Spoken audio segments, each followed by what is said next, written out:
Number two, my other favorite, I have to say, is bike craft.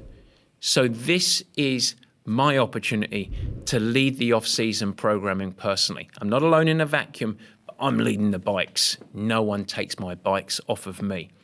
We have a reputation at Purple Patch at developing, how do I say this in a nice way, really freaking strong cyclists.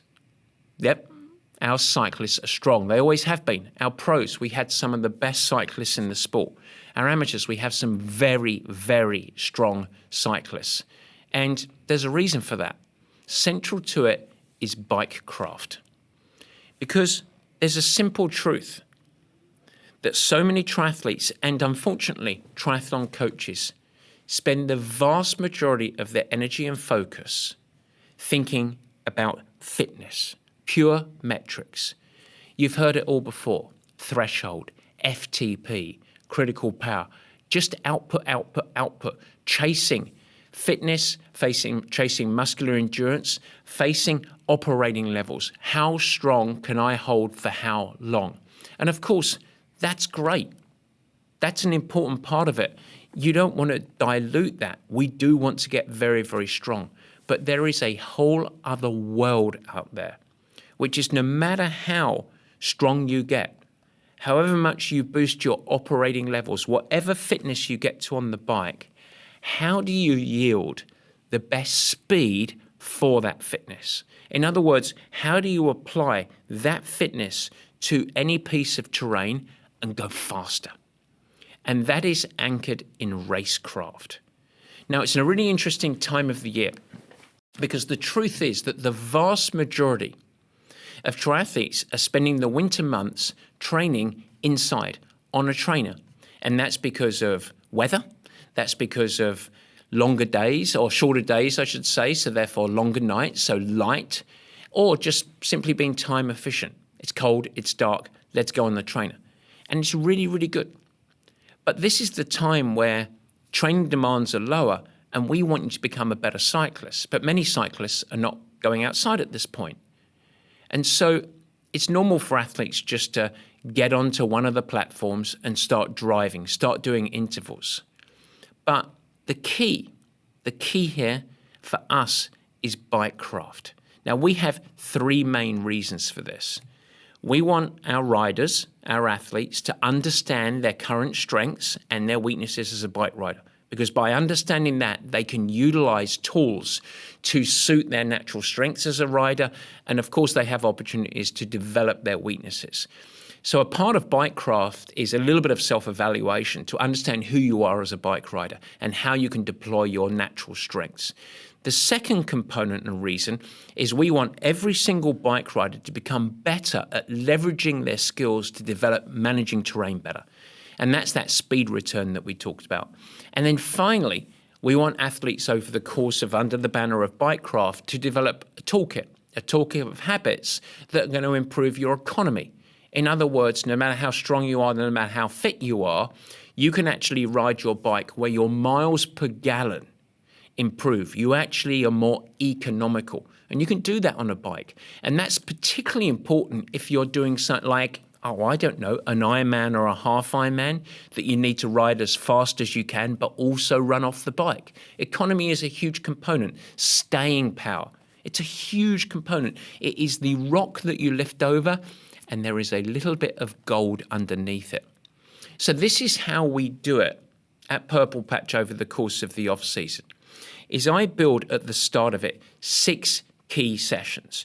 So we tend to work in 3-week cycles, week 1, week 2, week 3, which is what we call a transition week. And over the course of the week, we anchor the focus around 2 sessions a week. Now, we like to give weekend rides the opportunity for riders or for athletes to go outside and play. So that might be on one of the fat tire bikes, it might be on a gravel bike, mountain bike, road bike, time trial bike, whatever it might be. But we like to keep it more free and low-key, more relaxing. It also is the opportunity for folks to go and do cross-country skiing or downhill skiing or hiking or something else. The key point is in the week, which of course those sessions are movable, there are 2 key technical sessions. And we do 2 week 1, 2 week 2, 2 week 3, 6 weeks that we then evolve and progress over the course of the time. And what we do for this is we leverage our video-based platform. It's called Velocity. It is, how do I say this, fantastic. I hate the word game changer. I hate that because it makes me smell like some form of life hack performance expert. This is a game changer. It is amazing to optimize education and skill development. I've never ridden on anything like it. And each one of the sessions that I build on this platform has a very different technical or skill focus.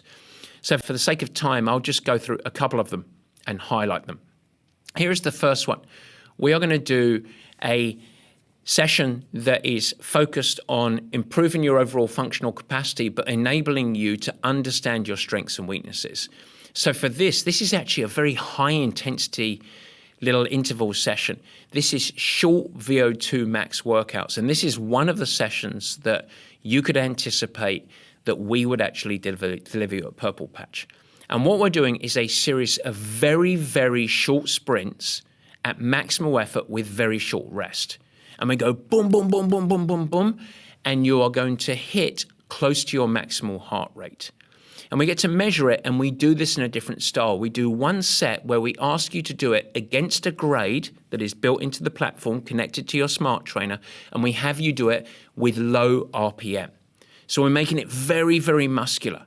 We then repeat after a nice big break, and we have a discussion and a chat about it over video. We then do those same intervals at high RPM. And what we're asking you to measure is, okay, what is your output there relative to your maximal steady state or your critical power, your functional threshold, whatever metric you want to use? How much above that do you hold on the low versus high cadence? Is it 110% of threshold, 130, 150%? It's going to provide you with insights of your capacity to generate force. Are you someone that is more muscular, or do you lean more on your cardiovascular system? What's the pathway for you to generate more power? High, low. And you start to unpack and reveal who you are as a bike rider, where your strengths and weaknesses. And these insights become really empowering because they help you identify your best focus to leverage your strengths and, of course, improve your weaknesses. So we're doing two things at once here. We're doing something that's physiologically beneficial for you right now, high intensity, but we're also layering in education. And I'm live with you, if you can attend live, or on demand via video, so Netflix style, you can do it at a time of your choosing, and talking you through the workout and explaining this is how you should think about it.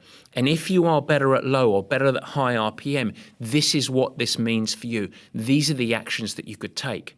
So from anywhere in the world, you can improve as a cyclist and start to gain understanding, rather than just mindlessly doing intervals and going, goodness me, that was hard. And that's really empowering. A second session, though, is vastly different, much lower intensity. We're going to talk about terrain management here. And I'm going to give you an example of what this is like. I want you to put your mind as though you're riding along a road that's going up and downhill, up and downhill, up and downhill. We refer to those as rolling terrain. So you're going up, you're cresting over the top, gravity becomes your friend, you're going downhill. There you go. Relative to your fitness, what is your best speed return where you're going to apply effort or you're going to relax depending on whether you're going uphill, downhill, through the bottom of a roller or cresting over the top? We'll send you on extended intervals, 10 minutes in duration, at a moderate effort. And the game that we will play, similar to doing a swim drill, the game that we will play is going to ask you to do a consistent effort. And I'm going to have you ride at a leg speed, a cadence, that is absolutely locked in, 85 revolutions per minute. And so you're going to actually flatten. Of course, you're going to keep cadence the same, and you're going to keep your output the same, about zone 3, moderate effort. But here's the kicker. While that's going on, the platform is at play. And within each interval, I have specific and highly variable courses built out. And it might go a 1% grade, a 3%, a 6%, cresting down to a negative 1 or 2% through the bottom, 4%, 7%. So this variable real world terrain. And the beauty of this is the platform actually acts like you would feel outside. It doesn't just shift like a bang. It smoothly goes through the bottom of a grade. Imagine you're going downhill and you're leading into a 4% grade. Gradually, you're going to feel tension under the feet as gravity becomes your own biggest enemy, because it's going to start to work against you. Conversely, as you crest, you're going to feel tension start to dissipate. And then, just as you would outside, rolling resistance dissipates as well, and you build speed. And suddenly, gravity is your friend. And it is that environment that we can teach you at a static cadence and a static output how to use your gears over the course of variable terrain. Now, the sister workout to this is doing exactly the same workout with the same goal. Make sure you have a through line of consistent output, but this time you don't change gears at all. And that means you only have a certain single tool to leverage, and that's your leg speed. So we go through the same intervals, 10 minutes, variable terrain, keeping output the same, that zone 3 effort, but this time you want to just use cadence. And when you start to repeat these, working on gear shifts only and cadence, you build this magical awareness of what flow feels like, how to get, of course, the best speed return. And then the final element, the kicker, is when you put them together. Now, how do you navigate terrain and leverage your gears and cadence to give you the best speed return? And you know what happens when you get better and better and better at this? Oh, epiphany. You go faster. And sometimes over the course of 10 or 15 minutes, you might average slightly lower power, that's energy savings, but you go faster. And ultimately, that's our goal. And so this part of training is very, very hard for you to even entertain thinking about when you're hammering hard intervals. But if you do it now, you are emboldened. You know how to ride a bike. And then when you take it outside, that's where it really sticks. And then when we ramp the training and intervals up, it's just a part of how you ride a bike. You become a craftsman. You know how to do it. And so this is off season. And it is hugely, hugely important. The final component we do under Bikecraft is standing full. How many people truly know how to stand up and actually use it as a tool to reduce perceived effort, to lower cost and shift up body posture? How many people know how to actually gain speed standing? How many people can stand up with their heart rate going down? Very few people. And so these sessions are wholly immersive. They're educational, but they're also really, really fun. Every one of these sessions that we talked about is coached by me via video.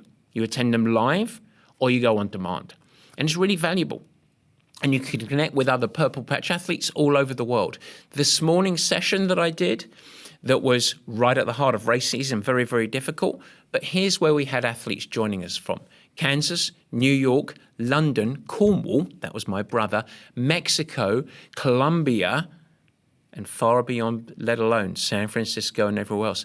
It was a global experience, two-way video where we can see each other, chat to each other, and be a part of a connected, fun community. Sounds pretty cool, doesn't it? Bikecraft, that's element number 2.